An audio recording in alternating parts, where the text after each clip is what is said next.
So in just a few minutes, Alors, merci de vous joindre à nous. Nous allons commencer dans quelques minutes. En attendant, on vous demande de sélectionner votre langue en utilisant le bouton d'interprétation en bas de votre écran. Vous allez voir une option pour l'anglais, le français ou l'espagnol.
hello everyone. For those of you who have just joined us, we will be getting started in about 2 minutes. Bonjour, si vous venez vous joindre à nous, on va commencer dans environ 2 minutes. Entre-temps, on vous demande de sélectionner la langue de votre choix en utilisant le bouton d'interprétation en bas de l'écran.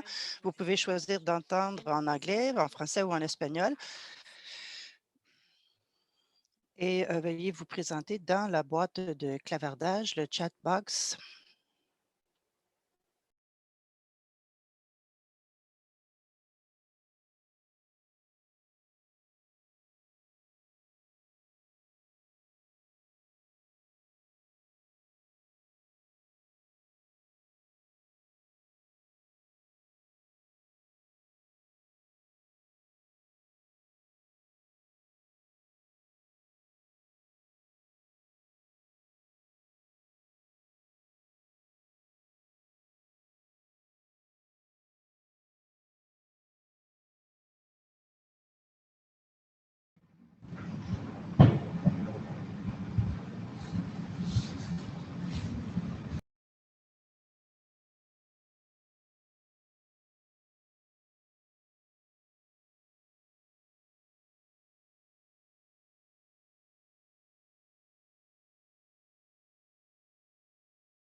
Hello, everyone. We'll just wait. Bonjour, nous attendons quelques secondes de plus pour laisser d'autres personnes se joindre à nous. Nous allons commencer dans une minute environ. Si vous n'avez pas déjà sélectionné votre langue, utilisez le bouton en bas de l'écran d'interprétation et vous pouvez sélectionner anglais, français ou espagnol. Et pour commencer, on vous demande de vous présenter dans la boîte de clavardage et nous allons commencer dans quelques secondes.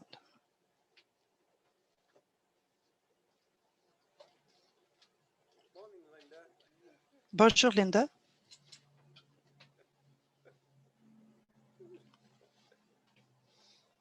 Good morning, young Ron. Bonjour, Young One.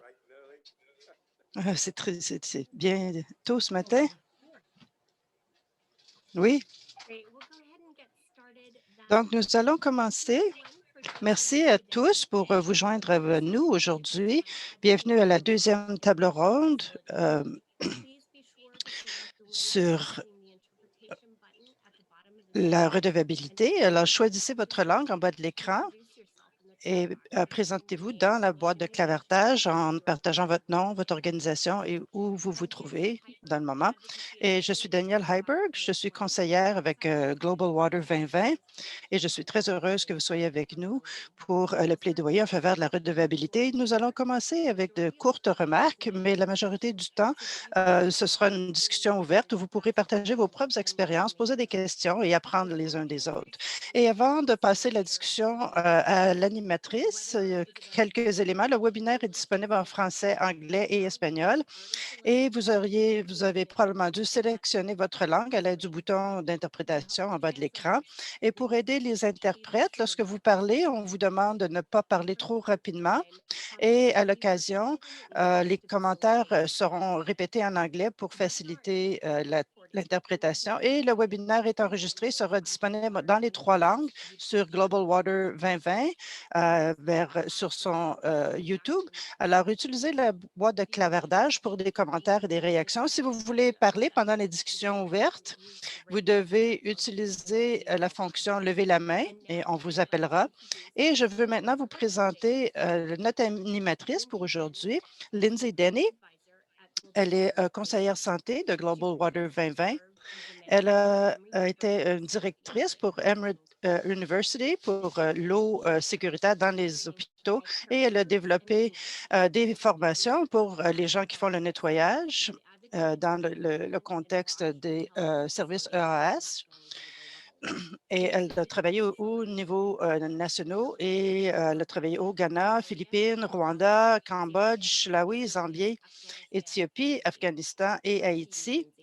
Et maintenant, je vous donne la parole, Lindsay. Bonjour, bon après-midi, bonne soirée à tous. Je suis très heureuse d'être ici. C'est toujours très agréable d'être avec la communauté et de parler avec d'anciens amis aussi. Donc, aujourd'hui, nous allons parler de la redevabilité. Et ceux qui se sont joints à nous précédemment, on a parlé de ce que ça signifiait, les EAH pour les établissements de santé, les différentes approches de nos partenaires au fil des années. Et si vous n'avez pas eu la chance de vous joindre à nous, il y a un enregistrement et on pourra le partager dans la boîte de clavardage. Mais aujourd'hui, donc, on veut voir comment on peut parler de la redevabilité. On va parler de, on entendra M. Brahima Ampambire et il y aura une possibilité aussi de discussion. Et donc, qu'est-ce que ça veut dire que la redevabilité? Donc, certainement, on a différentes définitions de ce concept, mais pour cette session, on va parler de la redevabilité au niveau national et infranational dans les gouvernements avec la redevabilité des gouvernements pour que les établissements de santé aient des services EAH. Et en particulier, ça se rapporte à la résolution de 2018 que beaucoup d'entre vous connaissez. Il y a d'autres mécanismes de redevabilité qui peuvent exister avec d'autres intéressés, comme les travailleurs de la santé, les administrateurs et les membres de la communauté, mais ce n'est pas l'objet ici de notre webinaire. On réalise aussi que la redevabilité vient sous différentes formes, certaines qui sont plus légiférées que d'autres, avec des systèmes, des boucles, des systèmes, des incitatifs, y compris au niveau financier pour les établissements de santé, pour donner des services EAH de base. On peut avoir des licences en place pour certains établissements. Il peut y avoir la certification au niveau national, et ainsi de suite. Et peu importe le système, on parle des mécanismes de redevabilité et on se demande vraiment qui est redevable, à qui et pour quelles raisons. Est-ce que c'est important de comprendre quels sont les gens qui sont à l'avant-plan? Qu'est-ce qui les motive? Quelles institutions sont impliquées? Pour les établissements de santé, on a 8 étapes pratiques. Ça a été lancé par l'UNICEF il y a quelques années, qui met en place les 8 étapes qui devaient être prises par des gouvernements pour atteindre les services EAH de base dans leurs établissements de santé. En général, c'est un grand cadre de travail,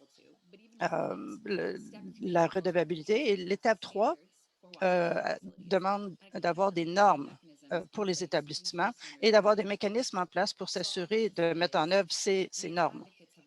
Donc, en tant que promoteur, nous avons un rôle à jouer pour s'assurer que ces services soient offerts. Et aujourd'hui, on va se concentrer sur comment les promoteurs agissent, quelles sont les opportunités, quelles sont les barrières. Et on veut entendre vos commentaires sur quelles sont les expériences que vous avez eues et discuter comment est-ce qu'on peut aller de l'avant pour s'assurer que ce soit dans l'ordre du jour de tous les promoteurs et les établissements de santé. Et donc, maintenant, je vais passer la parole à Dr.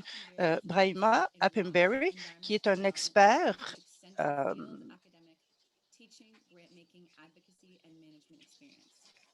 avec une grande expérience avec WASH. Il est directeur senior au Center for International Water Sustainability et il fait de la formation pour les organismes non gouvernementaux, les gouvernements, les universités. Il a travaillé dans la santé, l'agriculture, l'éducation, l'environnement, les changements climatiques, le genre, les plaidoyers et la microfinance. Et précédemment, Dr. Appemberry était le conseiller senior et le chef du Safe Water Program à la Conrad N. Hilton Foundation.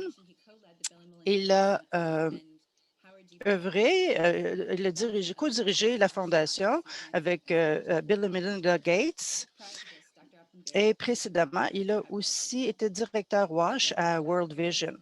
Il est né en Ghana, en Afrique de l'Ouest, et il a grandi dans la région la plus pauvre du pays et devait parfois marcher de très longues distances pour aller chercher de l'eau. Il a écrit de nombreux papiers, articles et rapports sur les questions EAH.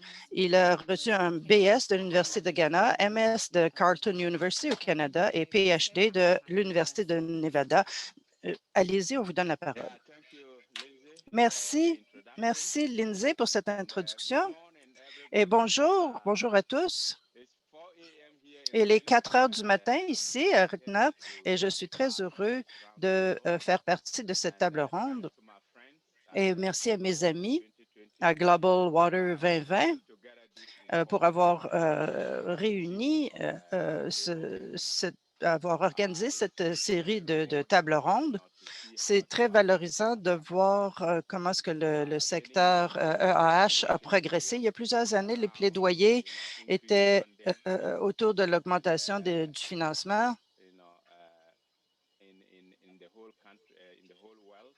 à travers le monde. C'était essayer d'augmenter le financement pour le secteur des EAH.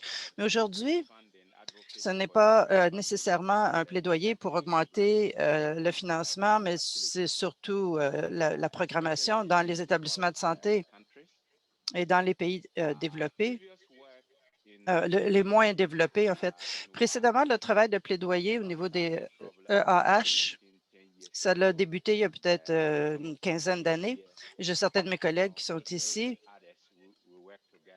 avec qui j'ai travaillé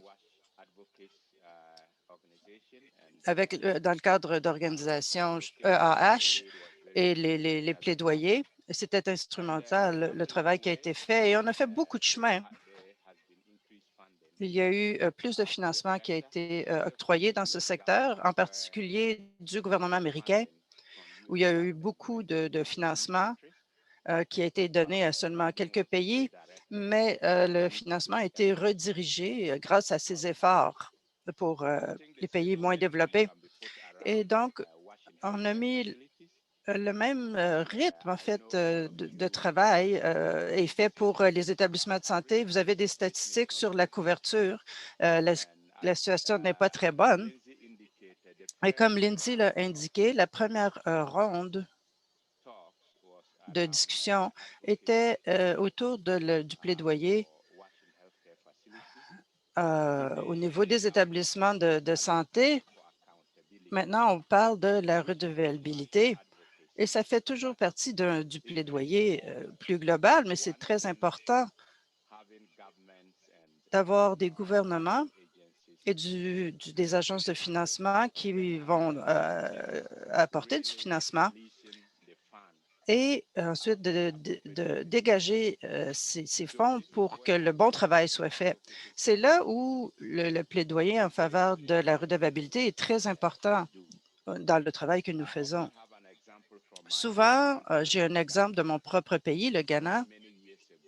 Il y a plusieurs années, on savait que notre couverture sanitaire était très faible au Ghana quand l'OMS a changé les critères pour définir qu'est-ce que c'est que l'assainissement de base.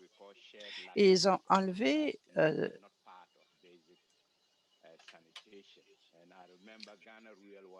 i-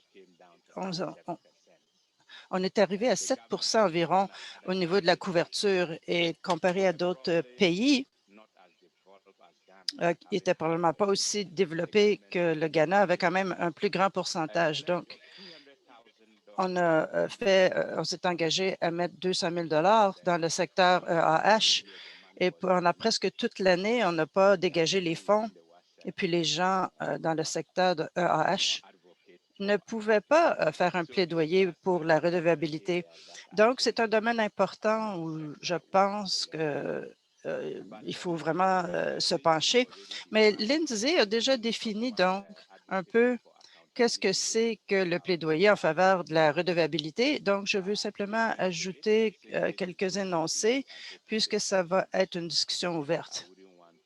Je ne veux pas parler trop longtemps. Mais donc, le plaidoyer en faveur de la redevabilité, c'est le suivi des engagements des donneurs, des agences internationales et des gouvernements. Et la redevabilité, c'est très critique pour atteindre des cibles. Et les OGN, la société civile, les membres de la communauté jouent un rôle essentiel dans ce domaine. Comme je l'ai déjà indiqué, les gouvernements ont adopté des politiques et se sont engagés aussi à augmenter le financement et on doit s'assurer qu'ils sont imputables ou redevables. Alors, l'OMS et UNICEF indiquent que nous avons besoin d'environ 3,6 milliards de dollars pour pouvoir avoir des services EAH de base d'ici 2030 dans les établissements de santé dans les pays les moins développés. Et cependant, nous avons seulement 3 des budgets récurrents annuels des gouvernements qui sont dévoués aux établissements EAH et donc seulement 3 du financement qui est dédié aux installations, aux services EAH. Donc, en tant que travailleurs, nous avons beaucoup de choses à faire pour vraiment faire le plaidoyer en faveur de la redevabilité.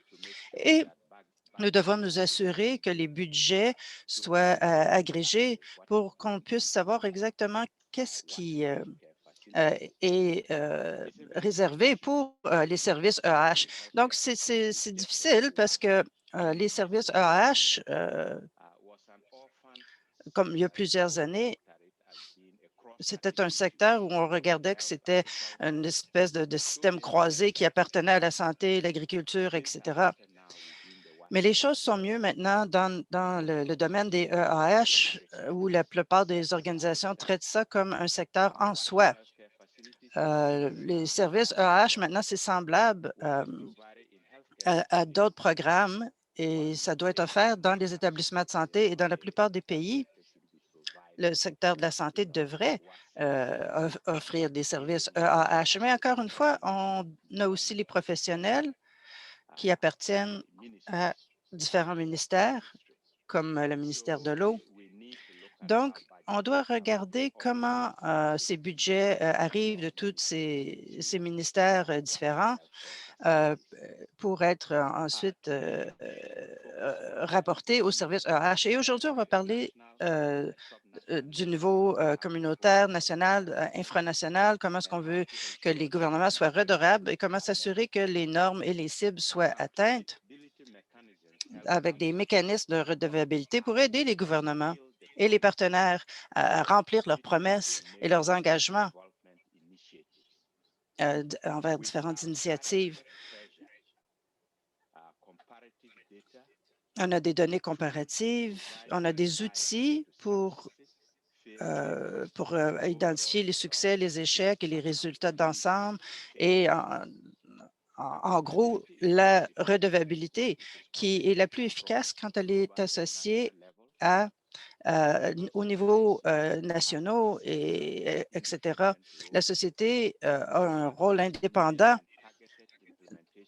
pour avoir des mécanismes ciblés dès le départ et d'avoir le plaidoyer pour la redevabilité, c'est combiné avec des activités locales et que les champions locaux et nationaux soient vraiment engagés, les présidents, les premières dames, les ministères, pour attirer l'attention publique sur la performance du gouvernement.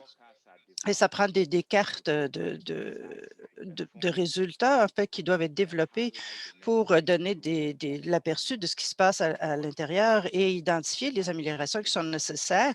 Et les politiciens au niveau infranational doivent être soutenus par les leaders nationaux pour arriver à faire des changements. Certains exemples de redevabilité incluent l'accréditation, les licences, les incitatifs, et aussi des tableaux de bord ou de résultats pour les citoyens. Et Lindsay l'a indiqué, le but de notre table ronde est d'avoir l'engagement de chacun pour partager leurs expériences. Et mon dernier commentaire, c'est que le secteur EAH et aussi le secteur de la santé, dans la plupart des pays, a été décentralisé au niveau du district et ça n'a pas aidé à avoir une redevabilité à la base. Par exemple, à Malawi, où on a des comités de santé qui sont responsables de faire en sorte que les gouvernements soient redevables pour les fonds qui sont dévoués aux services de santé. Et donc, dans notre expérience, c'est un domaine en tant que professionnel qu'on doit vraiment analyser, bâtir une capacité. Et je sais que beaucoup d'organisations telles que WaterAid et beaucoup d'autres organisations qui font des plaidoyers sont en train de bâtir des capacités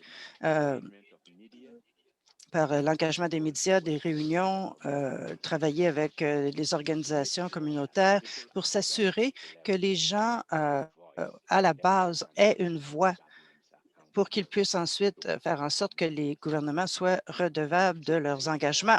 Donc, merci à tous, encore une fois, pour avoir pris le temps pour prendre le temps aujourd'hui de participer à cette table ronde très importante. Je vais m'arrêter ici et je vais redonner la parole à Lindsay pour qu'elle anime notre séance. Merci. Merci beaucoup, Brahima. Et je veux permettre aux gens de poser des questions sur l'importance de ce cadre. Donc, soyez très à l'aise. Vous pouvez lever la main ou mettre une question dans la boîte de clavertage sur ce que Dr. Rappenberry nous a dit. Et je suis curieuse, il y a deux choses vraiment qui sont uniques pour les services EAH. Votre commentaire d'abord sur le fait que c'est un enjeu multisectoriel et aussi quand on parle de la redevabilité, comment est-ce qu'on voit ça en tant que promoteur? Est-ce qu'on approche le ministère de la Santé et le ministère de l'Eau pour que les deux soient redevables ou est-ce qu'il y a une plateforme dans les gouvernements? Je suis curieuse de savoir quelles sont les meilleures pratiques et vos réflexions et aussi cette idée de la décentralisation au niveau des gouvernements. Est-ce qu'on pense au secteur EAH et de la santé et est-ce qu'on fait un plaidoyer aussi au niveau nationaux, infranationaux de façon simultanée? Je pense que votre micro est fermé si vous parlez. Ah oui, oui, excusez-moi, mon micro était éteint. Merci pour ces questions. Oui, je crois que oui. Je pense qu'il y a un parallèle avec l'histoire du secteur EAA lui-même. J'ai des amis. Bon, on n'a pas que regardé l'argent dirigé vers l'EAE, mais les autres budgets qui contribuent à l'EAH. Je pense que dans la plupart des cas, c'est le ministère de la Santé qui est le ministère clé responsable de la prestation des services. Mais il y a aussi le secteur EAH qui reçoit des financements et qui peut offrir des services aux établissements de santé. Alors, je pense qu'il faut regarder les sources de financement et ce qu'on peut faire pour aller chercher ces fonds et tenir les ministères responsables ou redevables.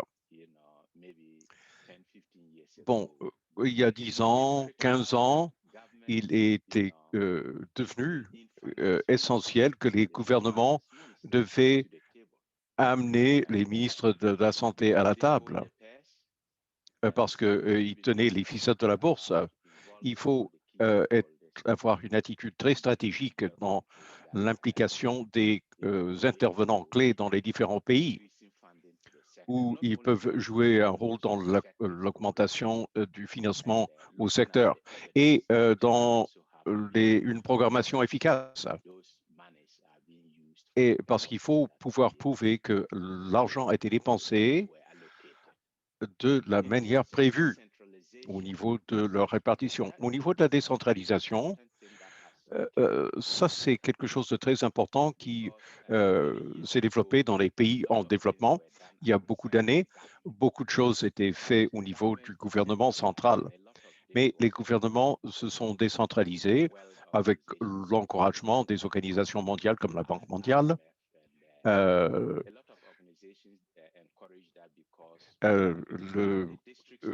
FMI et d'autres.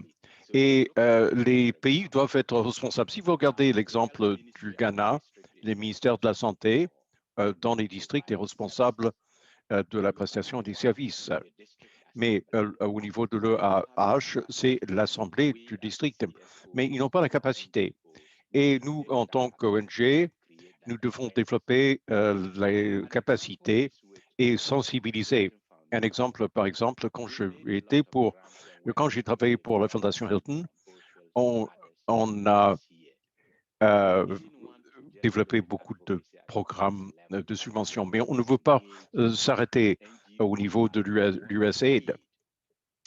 On voulait mobiliser les ONG pour travailler au niveau de la sensibilisation de la base au Ghana, au Malawi et ailleurs.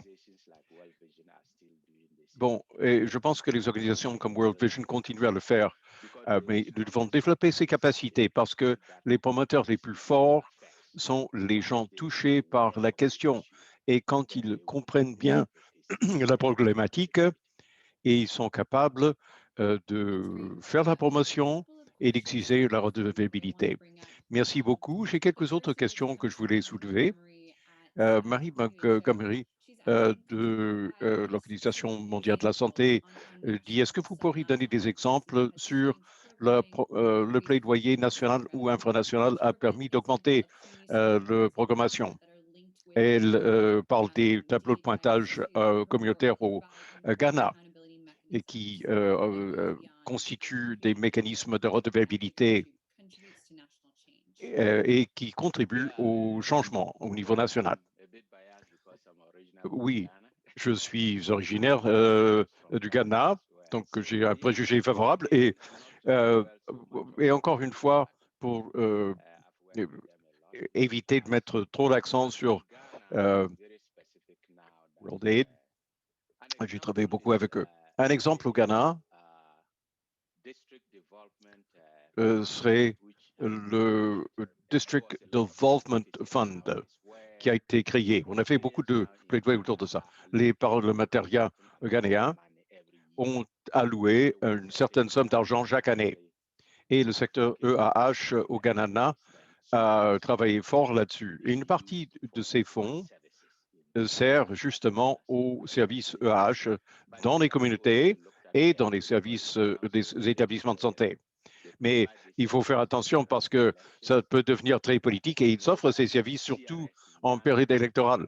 Mais je sais que CRS au Ghana, Conawash et WaterAid ont obtenu de bons résultats grâce à leur plaidoyer pour accroître les fonds disponibles. Et ils ont des mécanismes pour tenir redevables les gouvernements. Très bien, merci. Nous avons une question de Michael Coverling. Michael, voulez-vous désactiver ou activer votre micro pour poser votre question vous-même?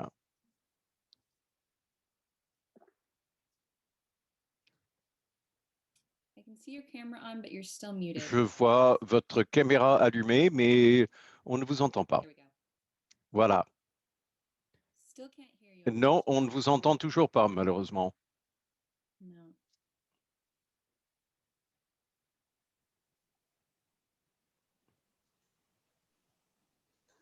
I'm not sure. It might be an issue. You are unmuted, so I'm Bon, not sure what. vous avez l'air d'avoir votre micro allumé, mais quelqu'un d'autre va devoir peut-être vous aider. On vous reviendra. Docteur Apamboubari, une discussion intéressante sur les plateformes et les possibilités. Nous avons trouvé qu'au Cambodge, une autre version de plaidoyer pour la redevabilité était l'intégration des indicateurs EAH dans les programmes de financement de base qui, en partenariat avec la Banque mondiale et d'autres partenaires. Les établissements de santé recevaient un financement trimestriel et le H était un indicateur et s'il performait bien, il pouvait obtenir plus de financement.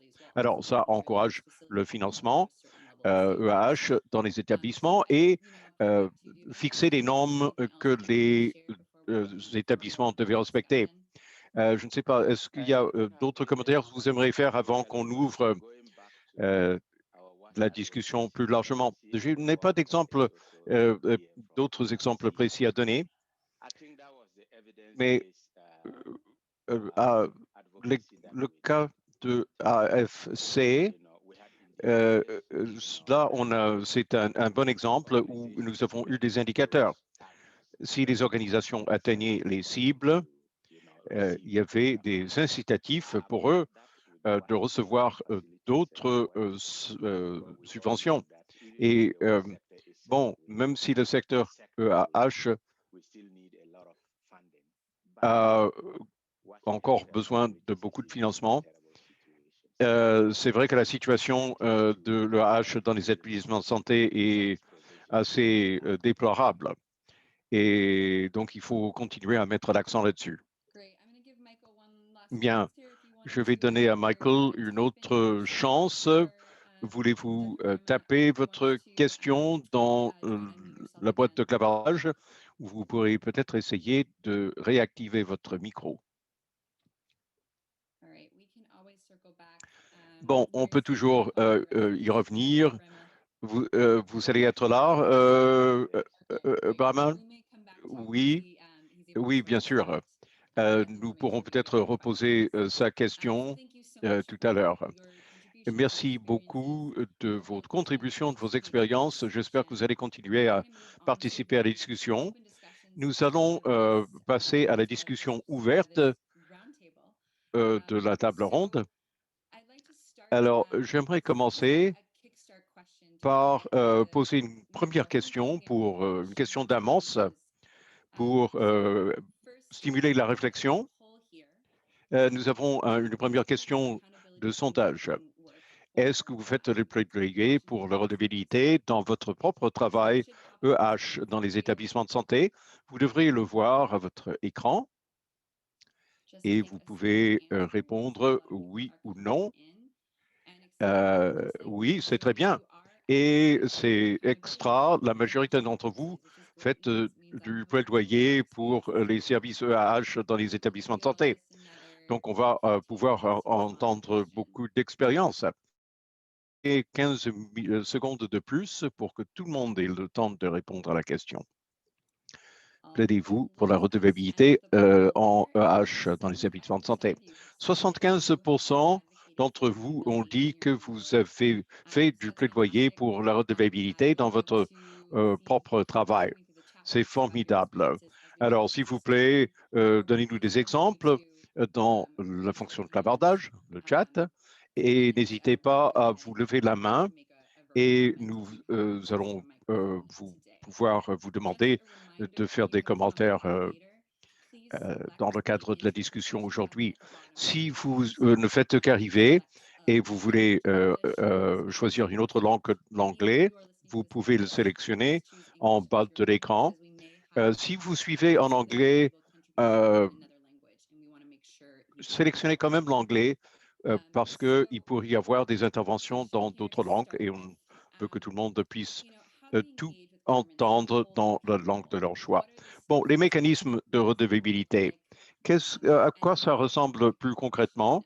Et il y a eu une bonne question posée dans le chat par Alan Walter qui se posait la question, bon, quelles sont les plateformes qu'on peut utiliser ou encourager qui réunit les différents secteurs qui touchent au thème de l'EAH dans les établissements de santé. Je vais demander à Ngile Ngare de RHAP en Afrique du Sud. Ngile, êtes-vous là? Lungile. Oui, je suis là. Bonjour tout le monde. Je m'appelle Lungile et je suis du projet Roha Ilikinse. Je vais rapidement partager notre expérience en tant qu'organisation qui intervient dans le domaine. L'année dernière, nous avions prévu beaucoup d'activités en personne avec les travailleurs de la santé dans le cadre d'un autre projet que nous gérons qui s'appelle Voix. C'était une occasion pour les travailleurs de la santé de nous parler des défis auxquels ils font face dans les établissements de santé et entre autres le âge. Bon, tout ce qui touchait au système de santé en général aussi. Et aussi ce projet Voix que nous avions allait pouvoir mettre en relief un certain nombre de stratégies ou de moyens à la disposition des travailleurs de la santé pour faire la promotion du changement. Mais on n'a pas réussi à déployer cette activité à cause de la COVID et d'autres restrictions. Même si mais ça a été l'occasion de réfléchir un peu et d'adapter nos stratégies. Tout ce processus nous a amené à nous rendre compte que nous pourrions peut-être développer un mémoire de politique pour faire le plaidoyer en faveur de l'âge dans les établissements de santé. Alors, nous allons utiliser notre cadre stratégique pour la prévention des infections en Afrique du Sud.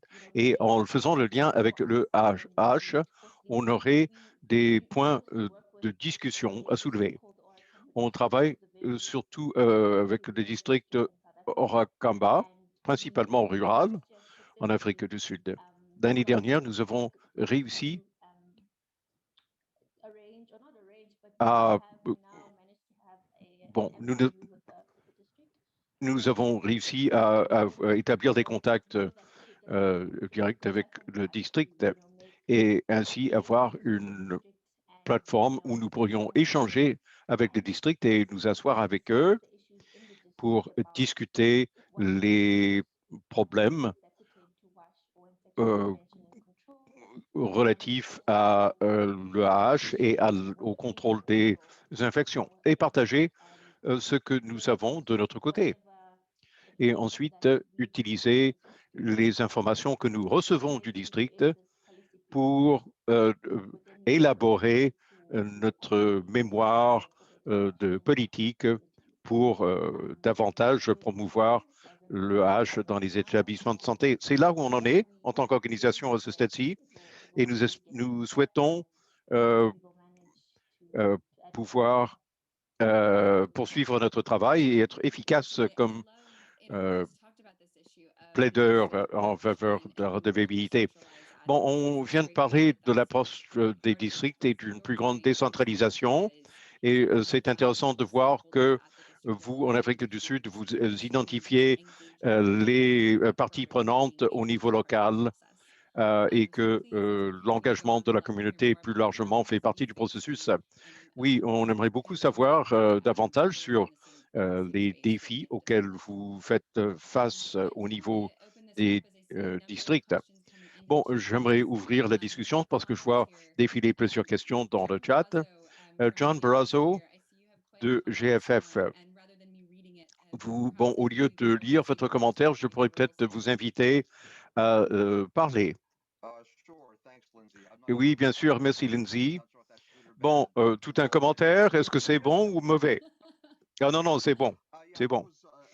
Oui, je réfléchis aux choses qui ont été dites et je me suis dit, on a toujours un défi pour ce qui est de tenir redevable des secteurs multiples. Bon, une des façons dont ça pourrait se manifester dans le secteur de la santé de façon assez efficace, c'est qu'on met beaucoup d'accent en ce moment sur l'amélioration du service offert au niveau primaire, y compris pour le travail et la naissance pour les femmes. Bon, il y a la question de la qualité de la prestation des services du côté de l'offre, mais il y a aussi l'expérience des soins qui a un impact énorme sur la demande. Et on a beaucoup travaillé pour améliorer notre façon de les mesurer. Il y a des indicateurs qui émergent comme des indicateurs consensuels à ce niveau-là. Et en travaillant sur la collecte de données au niveau des pays, ça pourrait constituer une base de données intéressante pour la redevabilité au niveau de l'expérience des soins de santé, parce que cela comprend l'eau, l'assainissement et l'hygiène. Nous avons été dans les établissements de santé où les conditions ont été plutôt difficiles et on peut poser la question directement aux femmes et nous en servir comme un argument en faveur de la redevabilité. Bon, ça va se passer au niveau décentralisé, au niveau des districts et au niveau des établissements eux-mêmes. Avoir accès à cette information et s'en servir efficacement, ça pourrait beaucoup aider. Et un autre commentaire que j'allais faire, avec le Global Financing Facility, nous travaillons avec la Banque mondiale pour dire que la programmation EH doit être liée à la santé des femmes et des enfants. Mais nous allons avoir l'occasion pour en parler davantage dans la troisième table ronde, donc je n'irai pas trop dans le détail à ce stade-ci. Merci. John, avant de nous quitter, je pense que votre point est tout à fait à propos. Quelles sont les priorités dans les secteurs de la santé et quelle est l'expérience des soins? Bon, quand on parle d'indicateurs et de la surveillance, bon, la surveillance sans rétroaction sans qu'il y ait des conséquences si vous respectez ou vous ne respectez pas les cibles, uniquement des données, quoi. Qu'est-ce qui a été efficace dans le travail auprès des gouvernements pour utiliser ces informations pour les tenir redevables et pour tenir les établissements de santé redevables aussi par rapport à un certain niveau des soins? Bon, il y a une chose au niveau du programme de financement et de l'AFF. L'idée est de bâtir sur ce qui a déjà été fait au niveau du financement incitatif. Il peut y avoir des incitatifs personnels pour les membres du personnel, des incitatifs institutionnels aussi. Mais je pense que les observations, les données n'indiquent pas nécessairement que ça va toujours améliorer la qualité des services ou des établissements. Mais il y a des circonstances où ce sera le cas. Et je pense qu'un de nos défis, des gens qui essaient d'accompagner les pays dans ce voyage, et il faut être clair par rapport à ce qui marche et ne marche pas. Je n'ai jamais pensé que un tel outil ne marche jamais ou marche toujours. Il faut comprendre où ça peut marcher.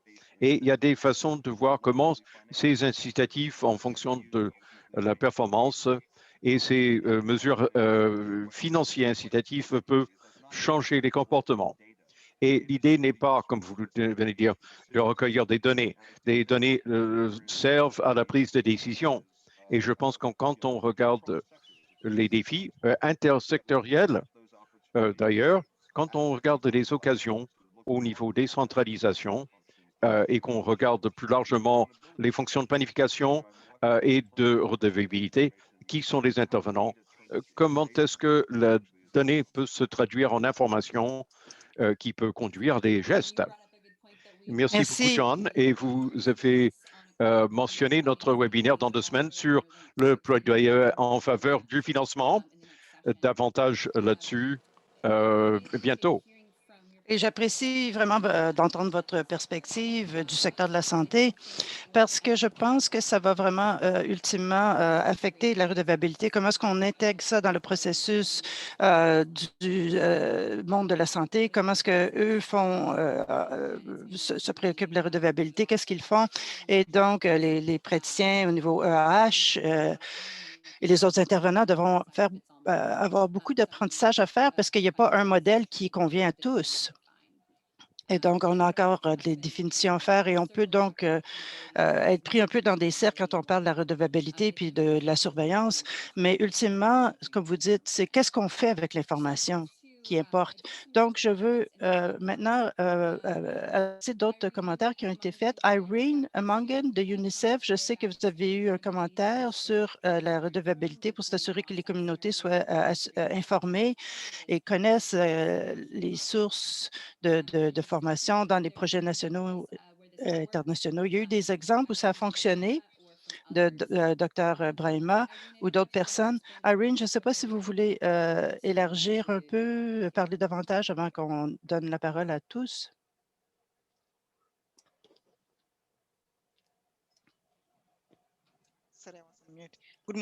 Pardon, j'étais en mute.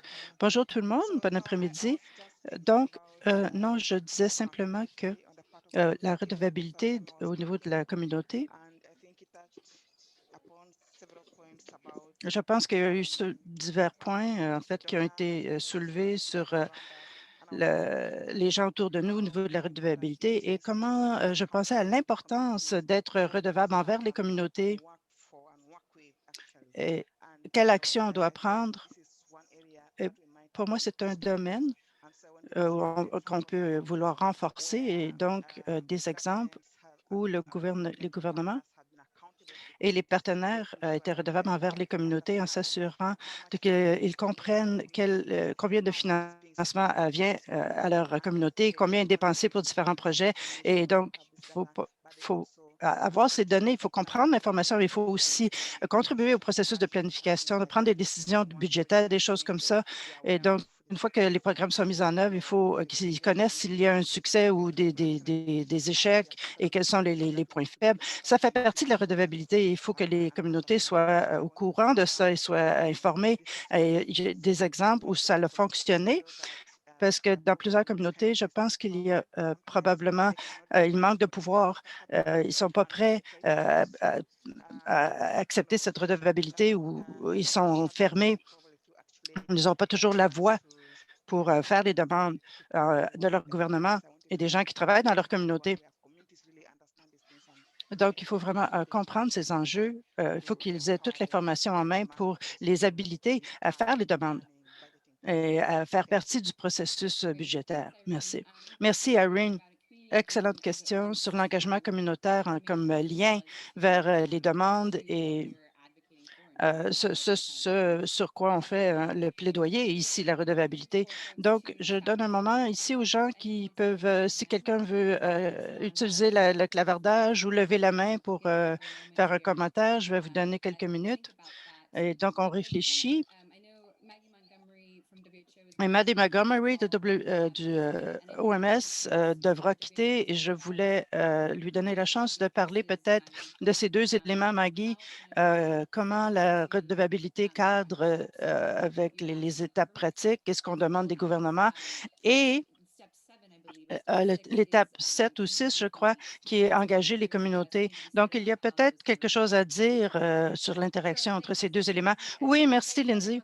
Et merci tout le monde. C'est vraiment une conversation très intéressante.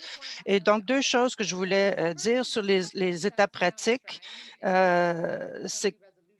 C'est dans l'Assemblée de 2019 pour les ministres de la Santé. On a pour la première fois des ministères de la Santé qui s'engagent concrètement à quelque chose de très spécifique au niveau des EAH qui est relié à d'autres éléments de la santé. Et dans le cadre de cette résolution, on se fait le suivi des progrès pour savoir ce que font les différents pays au niveau de ces 8 étapes. Et je voulais parler de 3 d'entre eux. Et plus tôt, j'ai mis le lien à notre dernier rapport de progrès. Et on voit où sont 47 des pays dans la mise en œuvre des étapes.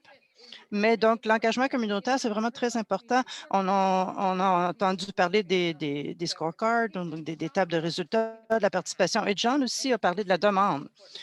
Et donc, c'est très important également, c'est lié à la finance parce qu'il y a certains services pour lesquels on doit payer et plus il y a de la demande, ben, peut-être on peut potentiellement générer plus de ressources pour les établissements et ça devient un peu une boucle qui s'autofinance. Et la communauté est très importante pour justement demander, exiger leurs droits. Et on voit que c'est important qu'on soit dans un pays à faible ou à grand revenu et aussi pour les services de base qui doivent être offerts. Je pense qu'on a parlé de Ghana beaucoup, mais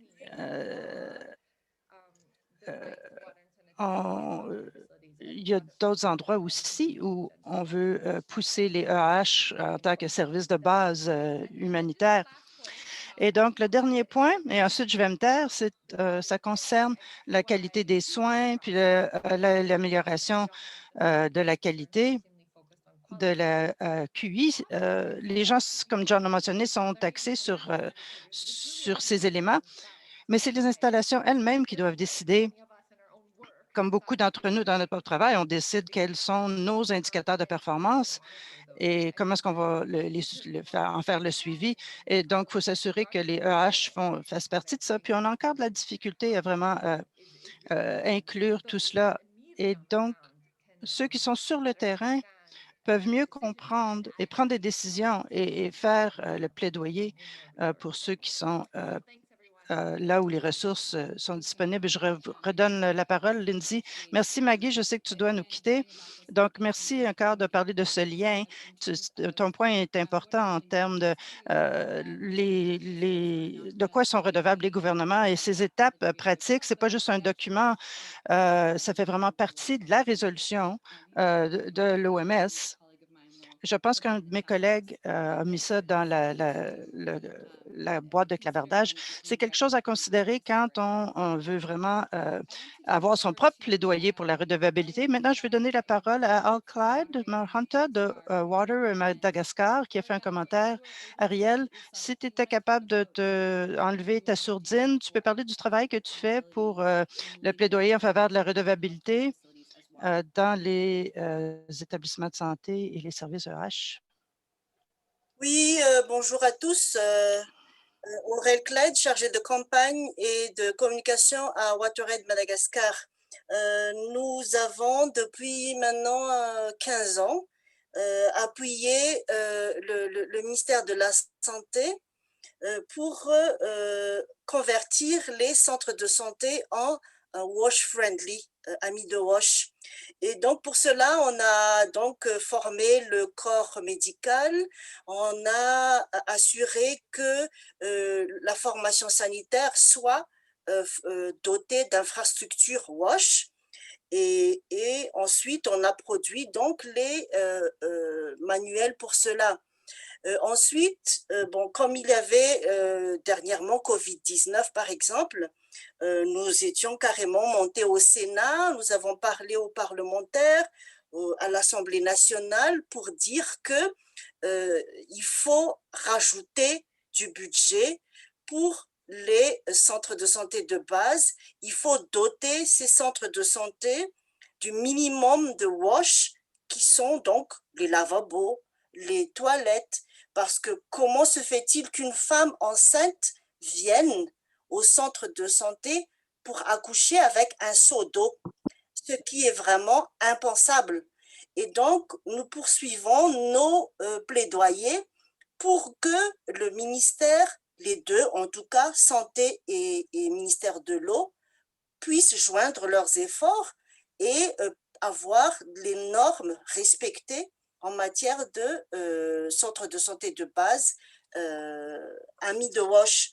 Ensuite, le plaidoyer continue. Nous avons mené depuis 5 ans maintenant Healthy Start, une campagne pour bien intégrer la santé et WASH.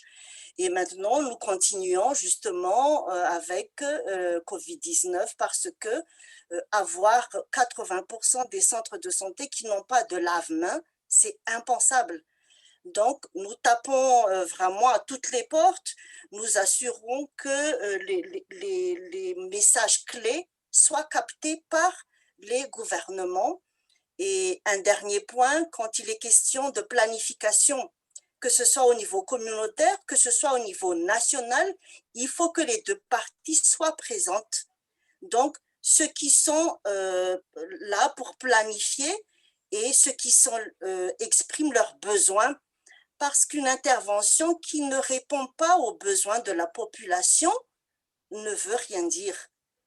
Et donc, pour cela, nous continuons nos efforts de plaidoyer et toujours rappeler aux gouvernants, au gouvernement qu'ils doivent assurer et réaliser ce qu'ils ont promis aux gens et ce qu'ils ont promis à la communauté.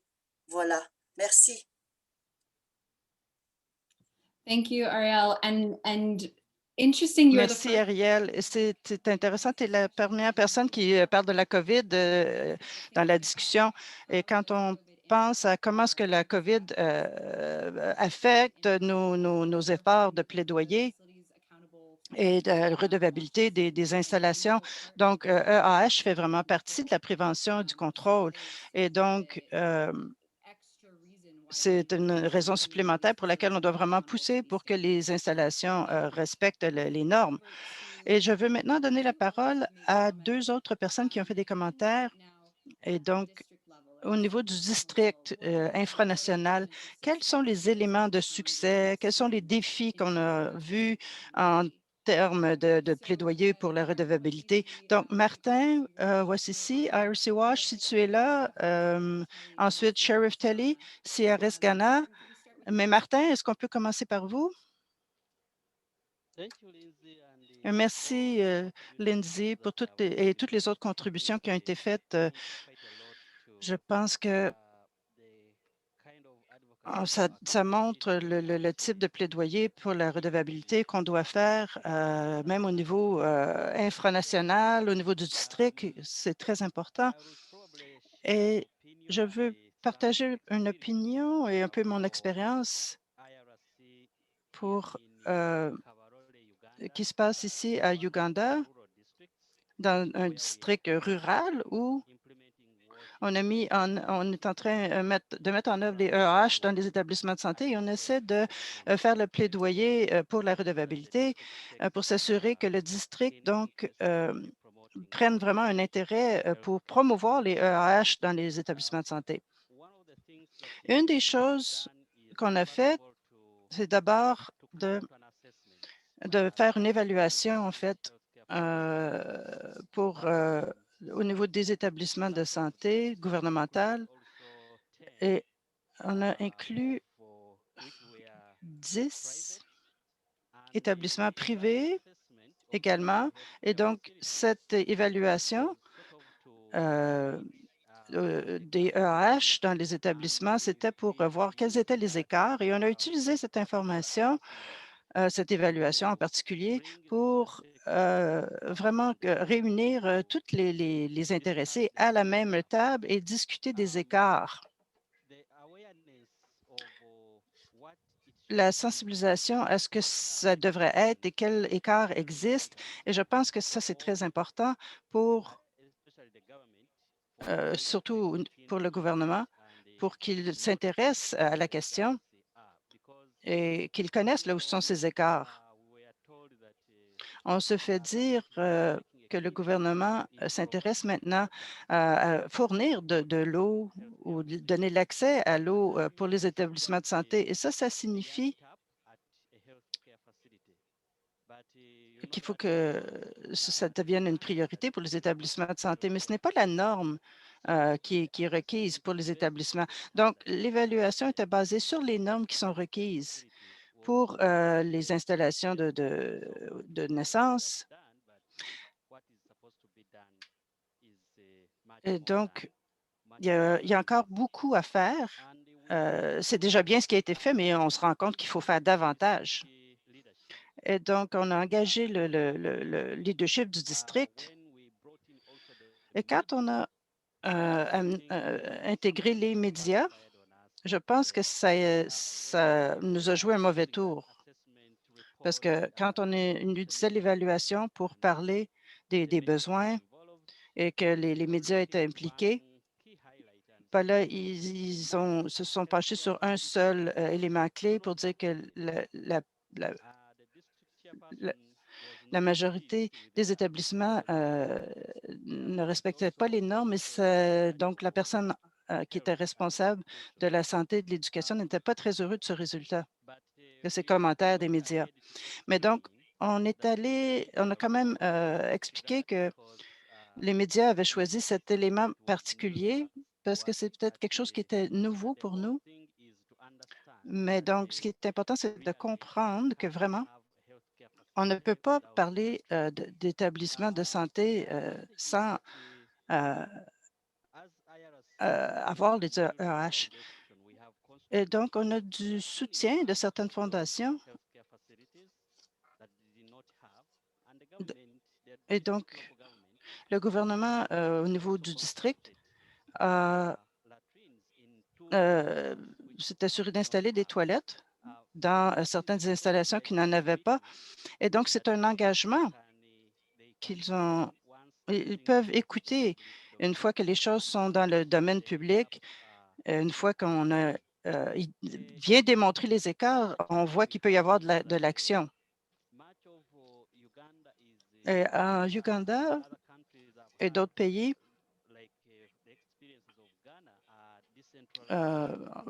ont vu, comme l'expérience du Ghana, qu'est-ce que peut faire la décentralisation.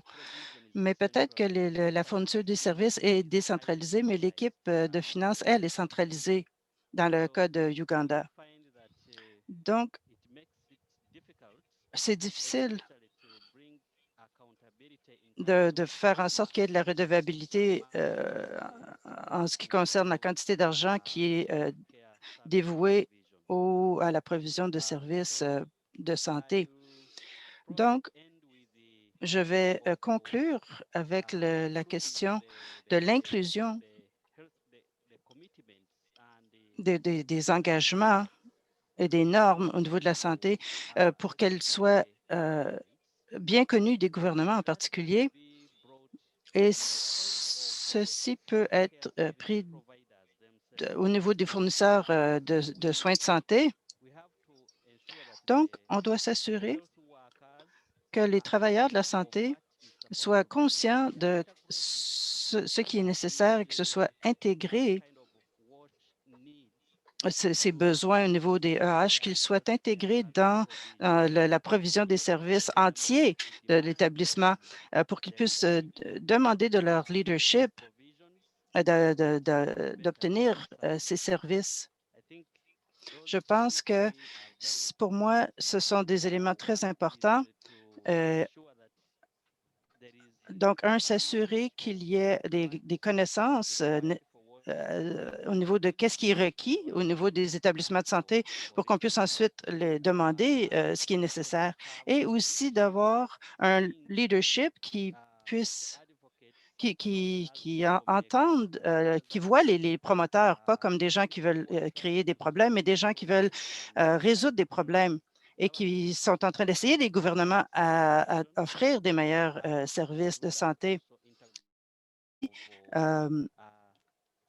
L'intégration des services EH dans l'ensemble des services de soins de santé. Donc, certains des éléments qu'on voit ici à Uganda, je voulais simplement faire un lien ici dans la boîte de clavardage, mettre un lien donc pour ceux qui ont le temps d'aller regarder ce qu'on fait au niveau de notre plaidoyer.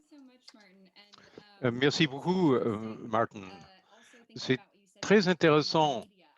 Vous avez parlé du rôle des médias parce que c'est définitivement un outil que les promoteurs peuvent utiliser pour attirer l'attention à un problème, pour galvaniser les communautés, pour engager la communauté autour de tel ou tel service qu'on peut exiger dans un établissement de santé.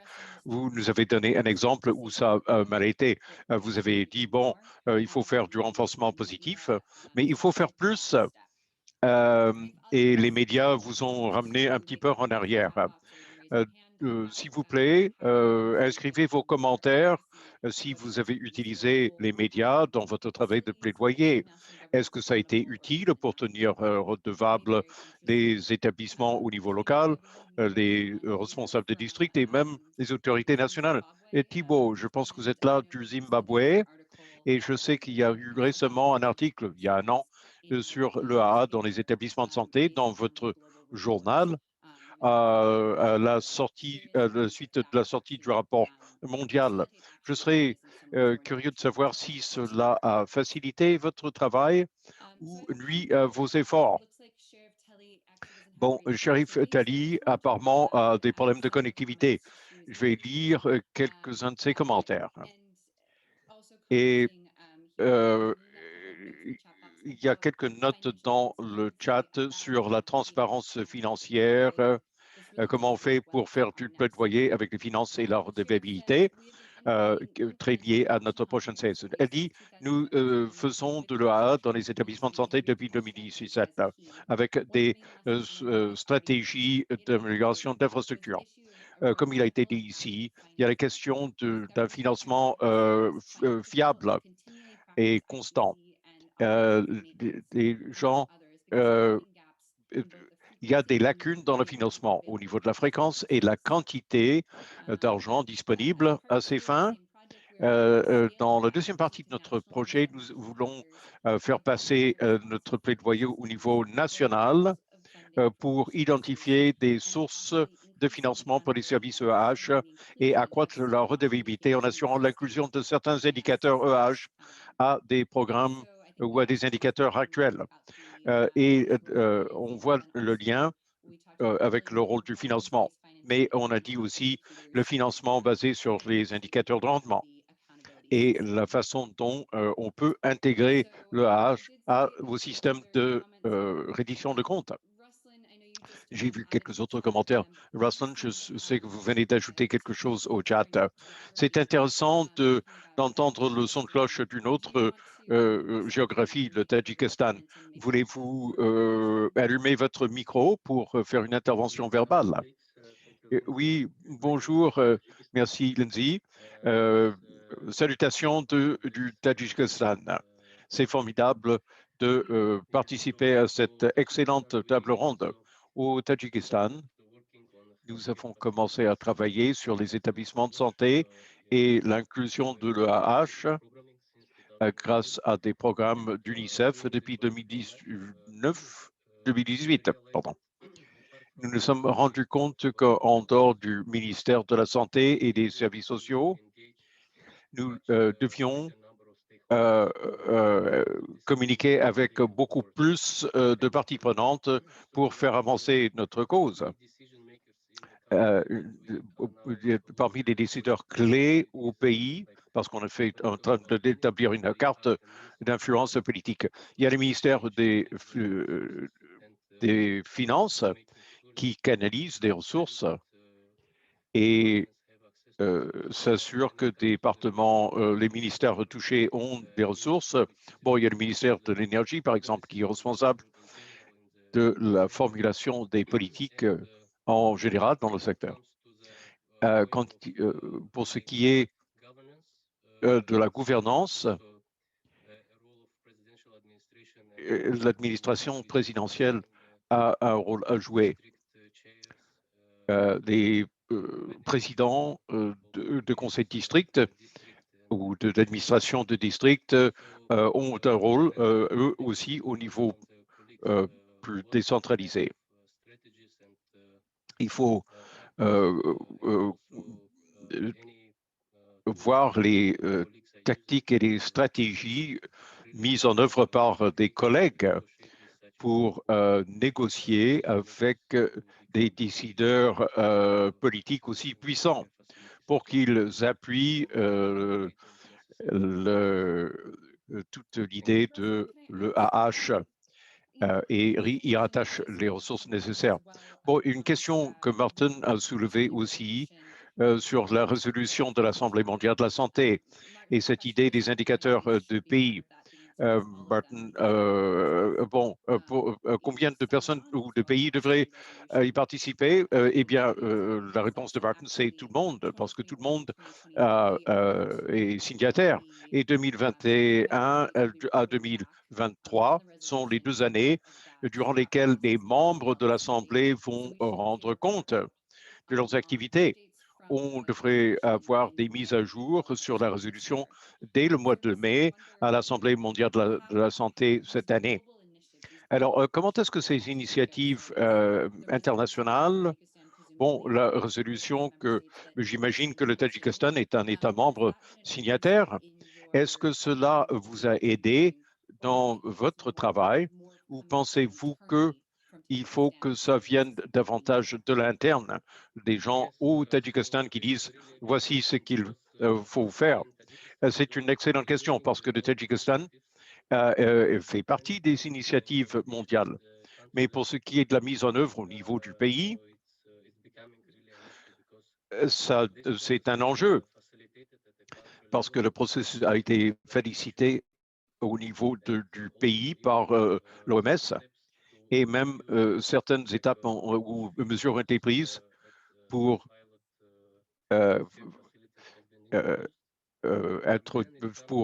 lancer des programmes dans des établissements pilotes. Mais il y a la question du rôle du ministère de la Santé. Alors, c'est un travail qui n'avance pas autant qu'on voudrait. Et c'est pour ça que nous sommes très ouverts à en discuter avec nos contreparties ailleurs et les partenaires qui sont là dans la table ronde d'aujourd'hui. C'est intéressant parce que l'EA dans les établissements de santé n'est pas un sujet de controverse. Personne ne dit non, il ne faudrait pas qu'il y ait de l'eau dans les établissements de santé. Les gens hochent de la tête quand on en parle. Et on sait que la résolution à l'Assemblée mondiale de la santé a été adoptée à l'unanimité. Personne n'a levé sa main pour dire discutons-en. Tout le monde a dit oui, c'est une question importante. Et je ne pense pas que vous soyez seul dans votre situation. Il y a beaucoup de bonne volonté au niveau mondial, beaucoup d'encouragement pour aller de l'avant. Mais quand il s'agit de passer à l'acte, ça stagne et les budgets ne sont pas affectés à la question. La cagnotte n'augmente pas. On ne prend pas d'argent ailleurs et on n'augmente pas la quantité d'argent disponible. J'aimerais pouvoir répondre magiquement à cette question, mais comme d'autres ont dit dans le chat, il y a des expériences semblables ailleurs parce que définitivement, ça touche d'autres gens. Je vois Alan va peut-être Ellen Walter. Ellen Water. Oui. Merci, Lindsay, pour me mettre un petit peu dans la gêne. Mais je voulais simplement faire le suivi à propos d'une observation sur l'engagement avec des plus hauts échelons des mécanismes de prise de décision politique dans un pays. Et Lindsay, ce que vous avez dit est tout à fait à propos, c'est l'influence du niveau international au niveau national. On peut s'en servir pour la redevabilité parce que des gouvernements ont signé des déclarations, mais il y a des priorités concurrentes au niveau national. Et il faut non seulement soulever la question, mais aller chercher des champions. Et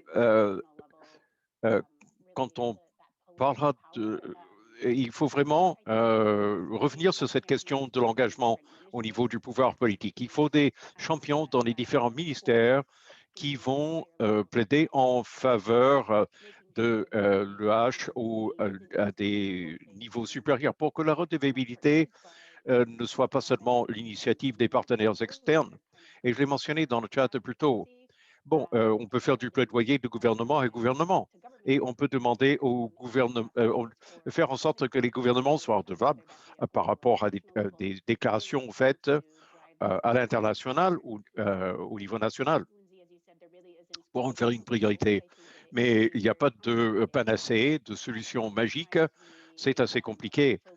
Souvent, on se centre ou on commence par centrer l'attention sur les ministères techniques et la coordination et la priorisation dans les ministères techniques.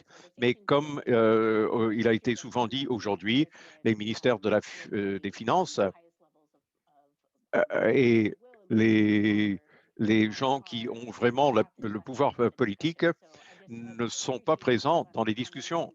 Alors, merci pour la question et pour les autres commentaires. Il y a d'autres façons de faire de l'engagement. Faire une demande très claire, si je peux mettre mon chapeau plaidoyer.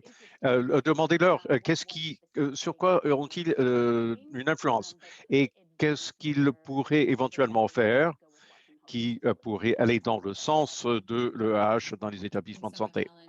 Merci. Merci, Ellen. Il y a des commentaires intéressants justement là-dessus. Quelles sont les choses qu'on peut faire pour tenir les gouvernements plus redevables de leurs déclarations? Et Peter Hines de World Vision. Bon, il y a eu l'enquête que veulent les femmes. C'est un questionnaire auquel 1,2 million de femmes ont répondu au niveau des soins et l'EAH a été la deuxième priorité. Et cela d'un peu partout au monde. Certaines de ces enquêtes étaient centralisées dans les pays où le White Ribbon Alliance a des bureaux comme au Ghana ou au Pakistan. Mais je pense que 114 pays ont participé à l'enquête. Et je sais que, bon, si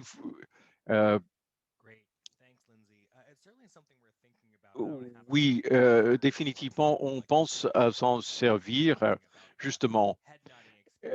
Bon, vous avez parlé des hochements de tête.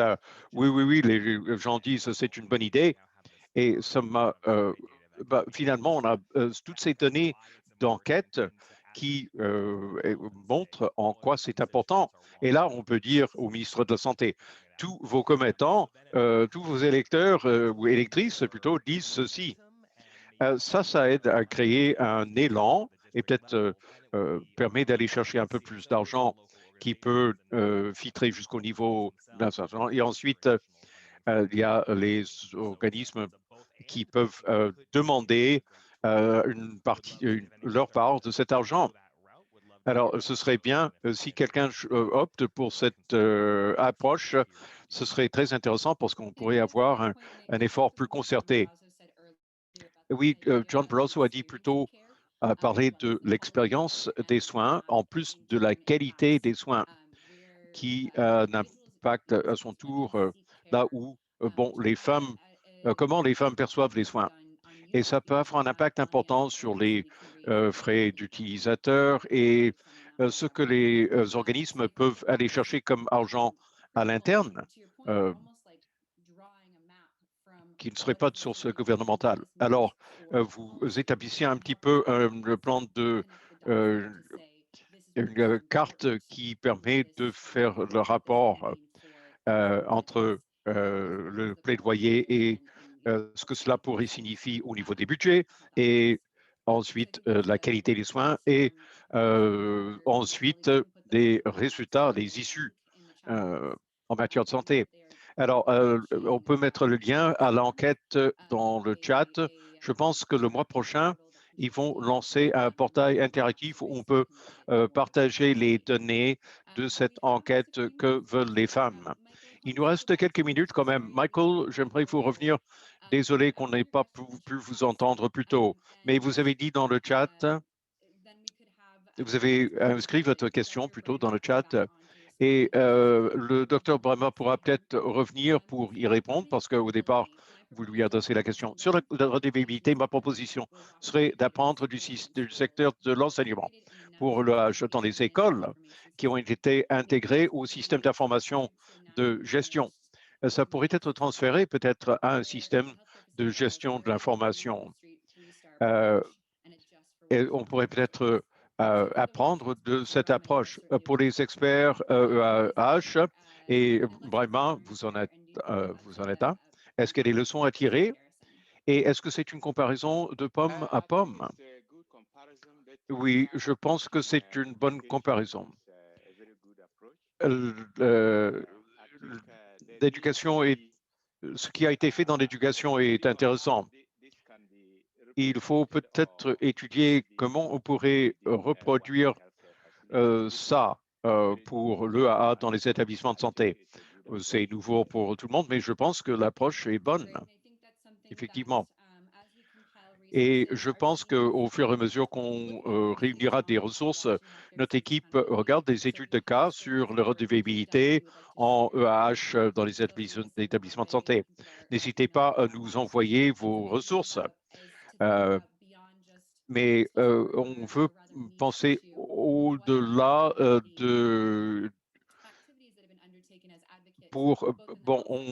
quelles sont les activités qu'on entreprend dans les soins de santé? Bon, il y a les écoles, par exemple, qui ont acquis une expérience.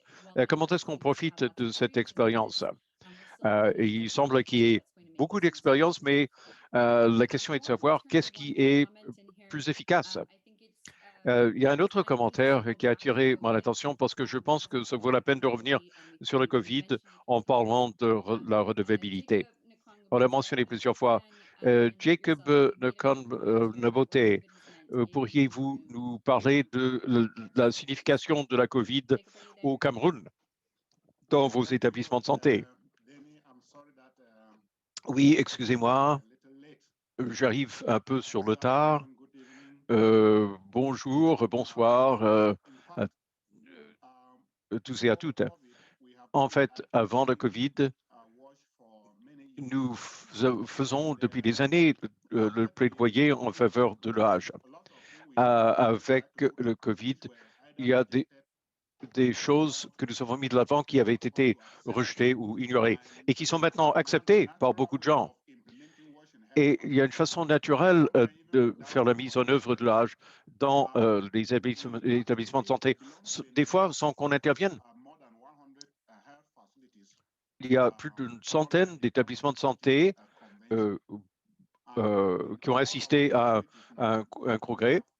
Et dans tous nos établissements, nous avons réussi à faire installer des installations de lavage de mains à l'entrée. Ça, on a commencé à en parler dans 2012, mais les équipements coûtaient cher et pas tout le monde ne pouvait se le permettre. Maintenant, tout le monde en veut. Et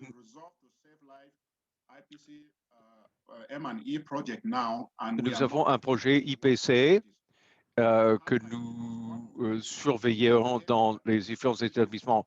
L'hygiène des mains est un indicateur de la conformité des établissements. Et au mois d'août, on a fait une enquête et le message à propos de l'hygiène manuelle a été renversé. Et nous donnons cet exemple pour faciliter la compréhension, parce que tout le monde sait que l'EAH et plus spécifiquement le lavage des mains est très important. Dans une des rencontres de coordination que nous avons eues en décembre, la plupart de nos leaders m'ont confessé que il y a beaucoup de choses qu'ils n'ont pas fait par le passé. Bon, j'avais donné à un certain un contenant d'eau alcoolisée et depuis que je lui en ai parlé, il s'assure toujours d'avoir ce produit d'assainissement sur son bureau. Alors, c'est bien ce qu'ont fait les gens de l'IPC. Je crois que dans les 2 à 5 prochaines années, que beaucoup de choses vont changer. Merci. Merci, Merci, Jacob. Ce sont d'excellents exemples qui nous viennent du Cameroun. Et donc, ça me fait réfléchir avec la COVID, on a ce créneau. Les gens comprennent vraiment bien l'enjeu. Quelque chose qui il n'était peut-être pas une priorité avant, maintenant ça devient quelque chose de plus important à l'avant-plan. Et on a aussi ce défi où les budgets sont vraiment étirés. Et donc, il faut être efficace avec notre argent, puis avec la COVID, on l'apprend. On voit ce que ça veut dire pour ces pays que ce soit à faible revenu ou à grand revenu. Et donc, il faut vraiment utiliser ces éléments dans nos messages. Il faut vraiment prendre l'avantage et dire nous sommes dans une crise et donc on a des résolutions de l'OMS et il faut vraiment être conscient qu'il faut être créatif à savoir comment ça va être financé pour ce qu'on veut atteindre. Et donc, notre prochaine séance dans 2 semaines à la même heure, on aura une séance sur le plaidoyer pour le financement. Et on a parlé beaucoup de la redevabilité financière, puis comment est-ce que c'est associé au service EAH et aux différents agendas.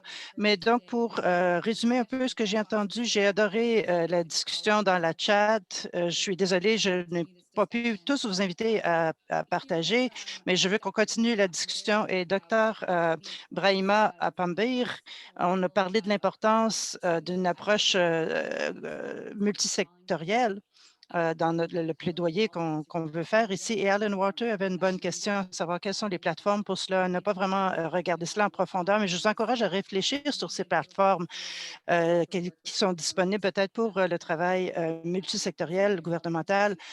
Et donc, quand on veut justement faire un plaidoyer pour la redevabilité, puis beaucoup de partenaires ont parlé du travail qu'ils font au niveau du district et avec les gouvernements décentralisés, on ne peut pas ignorer le plaidoyer à ce niveau-là parce que c'est là où la mise en œuvre commence à vraiment se former et c'est là qu'on voit d'action. On a aussi entendu parler du financement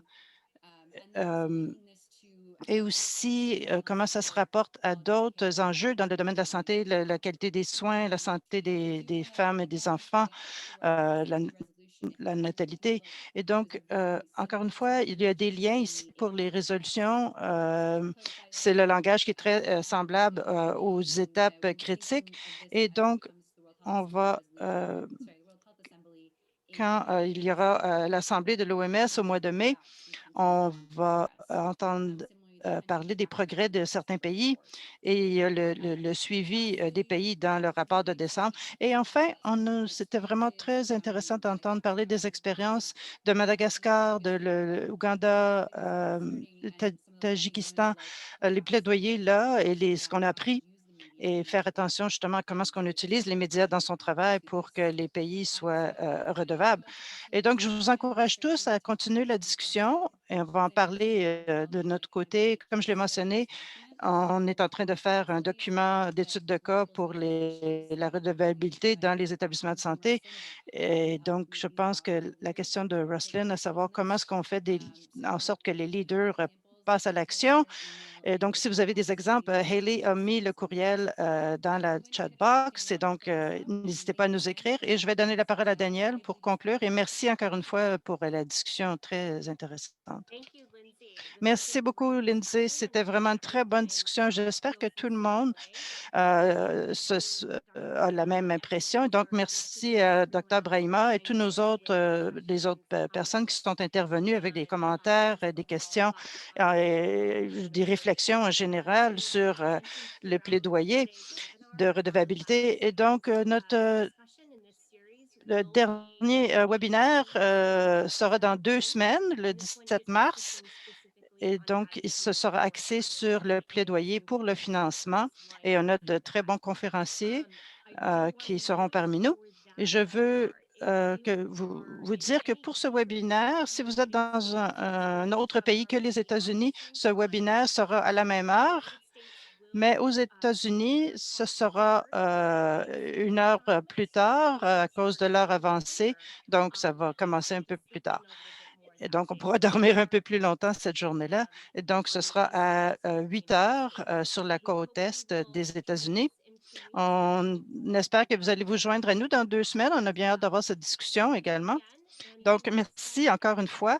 Et nous allons envoyer un courriel de suivi avec certains des documents et des liens qui ont été partagés dans la boîte de clavardage et aussi des liens au rapport dans quelques jours. Merci encore une fois à tout le monde.